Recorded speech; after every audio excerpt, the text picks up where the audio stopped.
हमसे जुड़े रहने के लिए हमारे YouTube चैनल को सब्सक्राइब करें और नई वीडियो की नोटिफिकेशन के लिए बेल आइकॉन को दबाएं।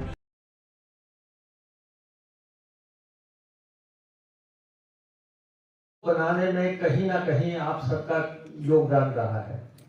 सभी ने समय समय पे अपनी क्षमता, अपनी योग्यता के मुताबिक हिमाचल को आगे बढ़ाने के लिए, विकास के लिए, कल्याण के लिए, गरीब की सेवा के लिए कार्य किया और तब जाके ये 50 साल में जो हिमाचल का मौजूदा प्रारूप बना है वो आप सबके सामने है। जैसा भी आपको मालूम है कि जब हिमाचल की बात होगी उस समय डॉक्टर वाई.एस. परमार की बात होगी और डॉक्टर परमार ने एक ऐसा अलख जगाया जिसके बाद हिमाचल प्रदेश अस्तित्व में आया और 1948 से लेके 1971 तक उन्होंने अपने साथियों के साथ ऐसी तप तपस्या त्याग से काम किया कि हिमाचल प्रदेश को 1971 में जाके पूर्ण राज्य का दर्जा मिला और हिमाचल भारत के गणराज्य का 18वां प्रदेश बना। और जो इस दौरान का सफर था डॉक्टर परमार का, आपको मालूम है कि रीऑर्गेनाइजेशन कमीशन की रिपोर्ट हमारे खिलाफ थी।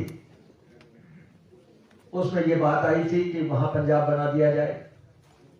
मेजॉरिटी हमारे खिलाफ थी, लेकिन इसके बावजूद भी उन्होंने संघर्ष किया, हिमाचल बनाने की अपनी जिद पे कायम रहे और उन्होंने अपने केंद्र में जो श्रीमती इंदिरा गांधी जी के साथ जो उनके संबंध थे उसके चलते अंततः हिमाचल बनवाया।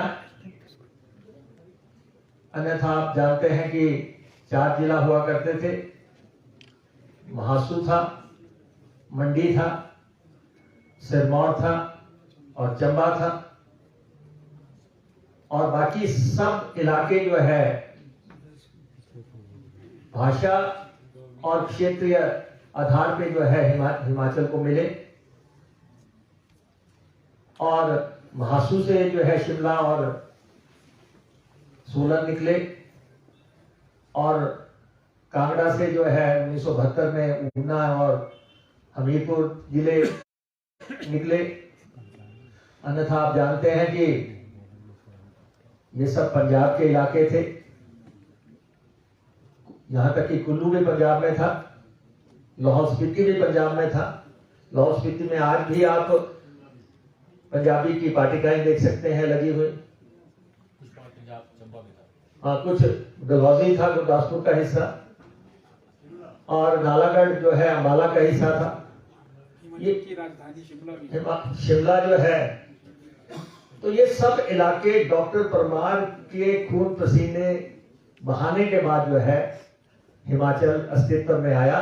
तो इसलिए जब हिमाचल की बात होगी, डॉक्टर परमार की बात होगी, उनको हम याद करेंगे और आज का दिन उस दृष्टि से बहुत महत्वपूर्ण है। और उसके बाद निरंतर सरकारें आई। डॉक्टर परमार 18 साल मुख्यमंत्री रहे। वीरभद्र सिंह जी ने जो हिमाचल था, डॉक्टर परमार का हिमाचल, उसमें रंग भरे। 22 साल तक मुख्यमंत्री रहे और 60 साल तक राजनीति में सक्रिय रहे। शांता कुमार जी आए, हिमाचल के अधिकारों की लड़ाई की उन्होंने बात की।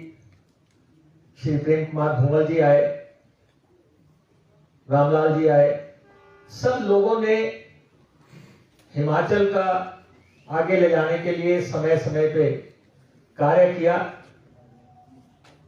और आप देखते हैं कि आज अगर ये पेपरलेस असेंबली बनी है, हिमाचल प्रदेश की कुर्बानियों को हर समय याद किया जाएगा। आज अगर हम जंगल नहीं काट रहे हैं तो जंगलों से आए की बात कब कितनी देर से चली आ रही है कि जंगलों को काटने से जो आय हमें होनी चाहिए थी वो नहीं हुई। हमने राष्ट्रहित में जंगल नहीं काटे, लेकिन हमारी मदद नहीं हुई, हमें उसकी एवज में पैसा नहीं मिला। लेकिन पहाड़ी प्रदेश है, शांतिप्रिय प्रदेश है, अपनी भूमिका निभा रहा है। और जैसे मैंने पहले भी कहा कि छोटा प्रदेश है, 4 सांसदों का प्रदेश है, और इस समय तो हमारे सांसद जो है भारतीय जनता पार्टी के राष्ट्रीय अध्यक्ष भी हैं। हमारे सांसद केंद्र में सूचना एवं प्रसारण मंत्री के पद पे विराजमान है, जिस पद पे कभी श्रीमती इंदिरा गांधी भी विराजमान रही है। आपकी अहमियत है और मेरा आपसे आग्रह है, हिमाचल के हकों को दिलवाइए। हिमाचल, जब डॉक्टर परमार थे, जब शुरुआत में उनसे पूछा गया प्लानिंग के लिए कि आपको क्या चाहिए, तो उन्होंने कहा 3 मांग पूछी गई। उन्होंने कहा सड़क, सड़क और सड़क। उसमें सड़क की जरूरत थी, लेकिन आज जरूरतें और आगे बढ़ गई हैं। आज रेलवे की जरूरत है, रेल को आगे कैसे बढ़ाना है। और मैं तो ये कहता हूं कि अगर अंग्रेज जो है यहाँ पे रेल ना पहुंचाते तो शायद शिमला में कभी रेल ही ना पहुंचती। और पटरियों को चौड़ा करना है, नए स्थान विकसित करने हैं। यही हाल हमारी हवाई पट्टियों का है। बड़े जहाज आज भी जो है हिमाचल प्रदेश में नहीं उतर सकते। और सड़कों से हटके अगर हमें रेलवे और हवाई मार्गों का विस्तार करना है तो उसमें केंद्र की मदद की जरूरत है। ये केंद्र के सब्जेक्ट हैं और हिमाचल का पर्यटन उसी दृष्टि से आगे बढ़ेगा अगर ये बातें आगे बढ़ेंगी। पनबिजली परियोजनाओं में बहुत दोहन हुआ। ऊर्जा राज्य हिमाचल को बोला गया, कहा जाता है, लेकिन हमारे क्लेम्स की लड़ाई, यहां से यात्राएं भी हुई दिल्ली को और सब जगह बात रखी गई। आज भी जो है हिमाचल प्रदेश के क्लेम जो है पड़ोसी राज्य नहीं दे रहे हैं। आज पंजाब हिमाचल का पैसा नहीं देता है, आज हरियाणा हिमाचल का पैसा नहीं देता, क्योंकि इतने बड़े क्लेम्स हैं। या तो वो केंद्र पैसा दे या केंद्र जो है उन राज्यों पे दबाव बनाए कि हिमाचल प्रदेश के जो हक बनते हैं वो उसको दिलवाए जाएं। तो ये जो मामले हैं सारे, सेब राज्य है, सेब को हमें बचा के रखना है, किसी भी ढंग से बचा के रखना है। सेब की आर्थिकी हमारी शान है।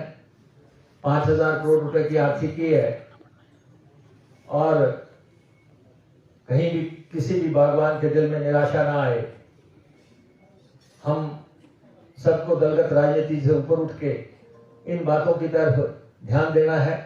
देवभूमि है हमारी और दुनिया भर के लोग यहाँ पे आते हैं। और अगर वैष्णो देवी का मंदिर जो है एक आकार ले सकता है और विश्वविख्यात हो सकता है, तो चिंतपूर्णी भी हो सकती है, ज्वालामुखी भी हो सकती है, नैना देवी भी हो सकती है, बाबा बालकनाथ भी हो सकते हैं, भीमा काली भी हो सकती है। तो हमारे लोग धर्म में आस्था रखने वाले लोग हैं और देवभूमि है, वीर भूमि हम साथ में हैं। वीरों की हमारी भूमि है। 4 तो हमने परमवीर चक्र ही अर्जित किए हैं। दूसरे लोग कारगिल की लड़ाई में हमारे लोगों ने अपना लोहा मनवाया।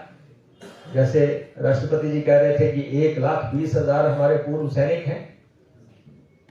हम इस मंच से उनको भी नमन करते हैं। लेकिन जो इस विधानसभा में कानून बनाए गए समय पे, जिस समय आप इसके साक्षी थे, आप इसके गवाह थे, 50 साल के बाद हमें उसका भी अवलोकन करना है कि जो कानून इस विधानसभा ने पारित किए, क्या उनकी मर्यादा, उनकी सैंक्टिटी लेटर एंड स्पिरिट में वो लागू हो रहे हैं। हिमाचल प्रदेश भूमि सुधार कानून इसी विधानसभा ने 1972 में पारित किया।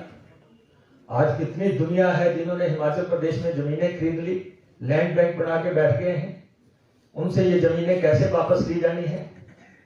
या तो वो कोई कार्य करते, कोई उद्योग लगाते, कोई बड़ा काम करते, लेकिन पूंजीपति जो है इन जमीनों को हथिया के बैठ गए हैं और कानून के बावजूद जो है कुछ नहीं हो पा रहा है।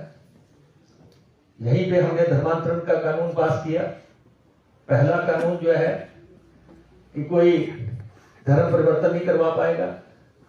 यहीं पे हमने कानून पास किया जब हमारे बुजुर्ग हैं, बच्चे उनका ख्याल नहीं रख रहे थे, और कानून वो पास किया कि सबको अपने पेरेंट्स का जो है ख्याल रखना होगा, और कानूनन शक्ल दी गई। ऐसे बहुत कानून है, जमीनों को लेके हैं, दूसरे हैं, उन सबको हमें देखना है।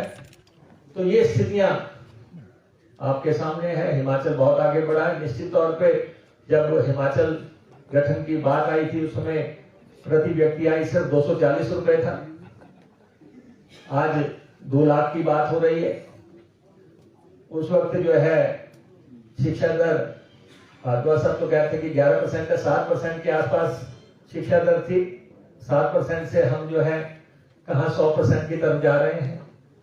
हमारा प्रदेश जो है छोटा होने के बावजूद बड़े राज्यों के साथ प्रतिस्पर्धा में टॉप कर रहा है कई क्षेत्रों में। तो ये सारी बातें हम सबके सामने हैं। मैं आप सबको प्रणाम करता हूं। आपने हिमाचल को आगे बढ़ाने के लिए समय समय पे जो भूमिका निभाई है, आप सब हमारे प्रेरणा के स्रोत हैं। एमएलए आएंगे चले जाएंगे, सरकारें आएंगी चली जाएंगी, हिमाचल हमेशा रहेगा। इसलिए हमें हिमाचल के लिए, हिमाचलियत के लिए और इस प्रदेश को आगे बढ़ाने के लिए जो भी योगदान दलगत राजनीति से ऊपर उठ के करना है, उसके लिए हम कांग्रेस विधायक दल के नाते हमेशा सहयोग करेंगे।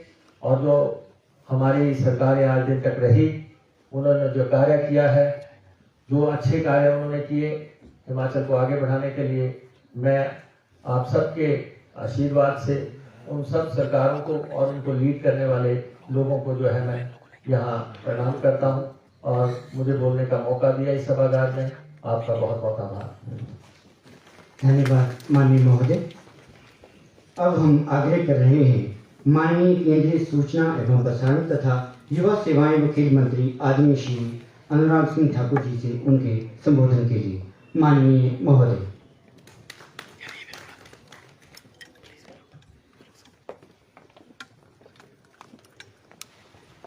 हिमाचल प्रदेश के